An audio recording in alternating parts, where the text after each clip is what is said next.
you mentioned that that every employee has to have that crystal clear vision. Is there a specific exercise that you or a rhythm that you work through as an owner with your employees to make sure that they have not only defined their crystal clear vision, but that it's at the forefront for them? Yeah. So we have a board that you could either call the celebration board or the shame board. 90, Okay. 99% of the time it's the celebration board. But first off, you have to ask the question, why are you here? Like, what's in it for you to work here? What's in it for you to do a great job? Tell me what your world would look like, because I want to have, if I'm going to hire an individual, I want the whole individual. I mean, if you take 24 hours in a day, 8 hours they're sleeping, 8 hours they're working, and 8 hours they're doing something else.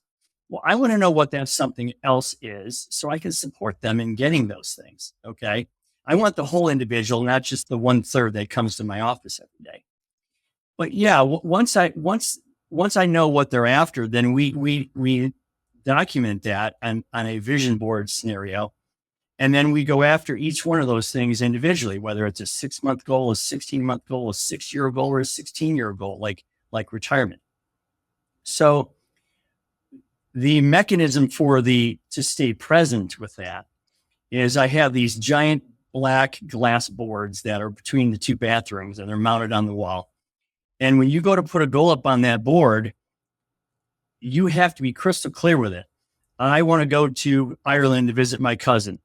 It's going to cost me $4,000. I'm going to save $50 a week for 80 weeks. And then I'm going to go this time next year, March 2025. I date it. I sign it. It's there for all to see. Now, you're probably not going to put a goal up on that board if you don't think you're going to do it. And believe me, we do erase goals every now and again because they're inactive. But most people will put something up there, and you and I both know, to analogize that, if someone's waiting for you at the gym at 7:30 in the morning to work out with you as a partner, you're probably going to go more often than if nobody's there. And you have to go on your own, unless you have extreme discipline. So yeah, we put this board up and people put these goals on the board because now there's a couple hundred people that are high-fiving them as they see the completion or the progression of these things happening. And as soon as they hit that goal, everyone says, awesome, great job. Now what? What's next? And they have to put something else up there. So not 100% of the people participate in that, but most of them do.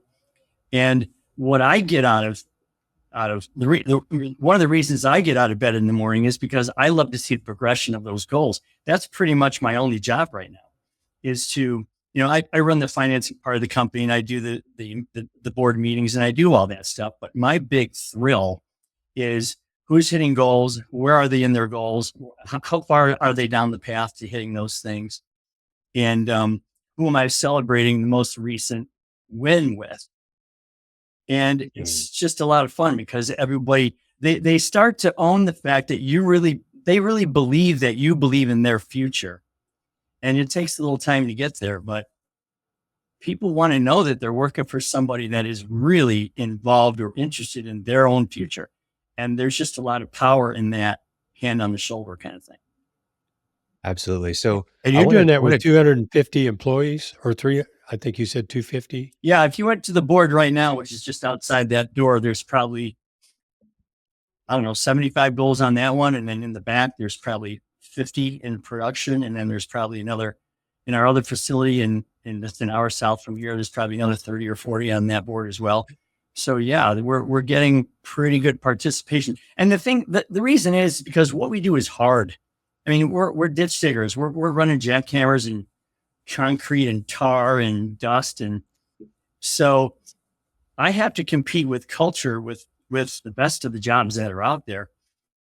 But I sincerely want people to win. If they're going to work here, I want them to win in their personal lives. And that's one great way to do it. I can tell you that much. Yeah. Well, and I'd love to even bring it down to scale. And was this rhythm and this practice that you had of goal setting part of what you did at the franchise level early on, or did you start this whenever you went out by yourself? No, I started this when I went up by myself. And it's funny because people come to me today and they're like, you mean I got to worry about culture now? These people that Well, bring company yeah, you should be. and I'm, No, it'll happen to you. You don't need to worry about it. um, and, and I'm like, well, yeah. And they say, well, what do you do? And I said, well, I've been doing this for 38 years because I'm competing with a very tough job with people that are landscaping and, doing things that aren't nearly as demanding as what we do. So I was kind of forced to be culture cool before culture was even cool. Um, but I'm glad that happened because, yeah, I've been doing this for a very long time. And it's simply this, guys. I mean, you just can't do it all. I mean, you're one human being. You just you can't do it all. And why would you even want to try? It's so easy to share money with other people that you don't even have yet, right? I mean, it's just so easy to say, here we are. Let's go. We're at X. Let's go to Y, and I'll give you part of Y. And people are like, okay, cool. Let's go do it. Yeah. So whenever you started this, and what is a practical way, even if you're just coaching people, I've got 5 employees. How can we get something like this started? Is it just putting up the blackboard that people can write their goals on? Is it just, I mean, I'm trying to think of what the rhythms look like because I think people want accountability. Even the business owners out there, that's why they hire business coaches. They want accountability. They want guidance. I think there has to be some level of like, we're meeting regularly one-on-one, or we have team meetings where we're talking about these things to be able to define it and get status updates rather than just leaving it to the board. And I think once your culture is large enough and it is a practice where 75 goals are on a board, yes, that can be the accountability piece. But how do you do it at that small scale when you've got 5 employees? Well, the selfish part of me and that my publisher would say, take them through a book club with Blue Collar Cash. That's the first thing you would do. There we go. I And like that. and and what I mean by that is we've done a few book clubs with other types of books like Traction and those kinds of things. Yeah. I like Traction. It's a great book. It's a little theoretical for a small shop, in my opinion. You Yeah. know what I mean? But it's a good book. I mean, Gino Wickman did a great job with that. Um, but yeah, the first thing I would do is I would gather people together and say, do you feel like you are in control of your future? I mean, that's the first thing. Mm. Do you feel like you have a stake or a say or even an effect on what your future could look like? And a lot of times they'll say, well, what do you mean my future? And I'll say, well, that's exactly what I was trying to get out of this conversation. Do you know what your perfect nirvana would look like? I mean, have you ever thought about it? If you could live any way you want, okay? Now, cautionary tale, we're not all going to be rap stars and influencers and Yeah. mansions and 15 cars, but people will by and large come to you and say, Ken, if I could kind of live like this, that would be really cool. And I'm like, okay, well, let's get that out of your head and onto paper. Let's draw that out. Okay. And let's create this puzzle. Okay.